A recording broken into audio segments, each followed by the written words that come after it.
కోసమే వేచి ఉన్న రేయిలా వేయి కళ్ళతోటి ఎదురు చూడనా వానజల్లు కోసమే వేచి ఉన్న పైరులా గంపెడంత ఆశతోటి చూడనా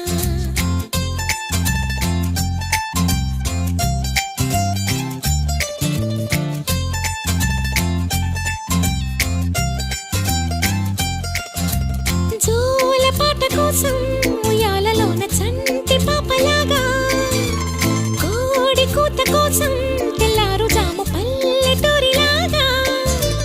ఆగనే లేనుగా చెప్పవా నేరుగా గుండెలో ఉన్న మాట ఏ ఒకటి రెండు మూడు అంటూ అరే ఒక్కో క్షణాన్ని నేను